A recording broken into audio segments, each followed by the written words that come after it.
Well, I think we definitely are English, and we feel like very British people. But once you get beyond the point of saying English, yes, but where from in England, it just becomes boring and nonsensical.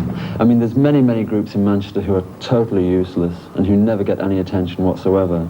And yet the British music press have this particular idea that Manchester is this wonderful place, and everybody that sprouts from Manchester has an incredible brain. But I've seen many, many groups that are totally shambolic. And you can say that about almost anywhere.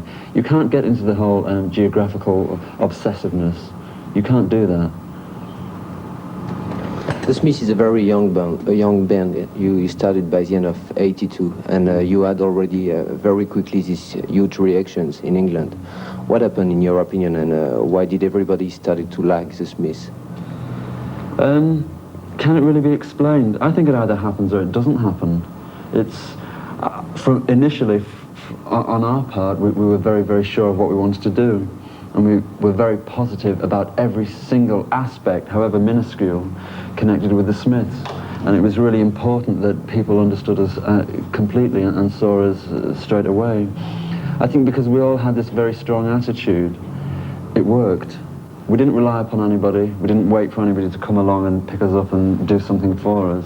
It was just really a matter of action instead of, words. So I think also when we first appeared on the British music scene, and all the elements that make up the Smiths and make up our music and the way we present ourselves seem to totally contradict the norm in the British music charts and the way things tended to be sliding. And we came up with an approach that was different to the time, but not necessarily completely different and unseen. And that was just to be four individuals, but joining together in a collaboration, and what is the outcome of it is just presented very, very naturally, which was something that had been lacking for a long time in the British music scene, certainly, because of everything seemed very preconceived and pretentious. So yeah. I think we just came around at the time when everybody had just had enough of people wearing silly costumes and playing kind of 8 synthesizers, and that's it. There is already something in common in your young career.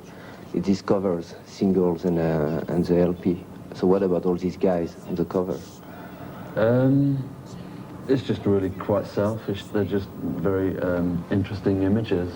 Something that's quite different. It wouldn't really be enough just to have the usual type of artistry on record sleeves, because almost everything seems to have been done, and it had to be really quite different for the Smiths in one way or another. And when I thought of groups, especially in the 1970s, who constantly used female images, who constantly used naked women, and it was never held in question, it was just there, and this is rock and roll, but of course it's not. It had to be quite different, and it crossed my mind that male images had never ever been used for one reason or another, when rock and roll is obviously quite traditionally a very male sphere. So I thought it was time that they were, but not in a way that would exploit them, exploit the male body, for instance, in much the way that the female body is always exploited, whether clothed or not.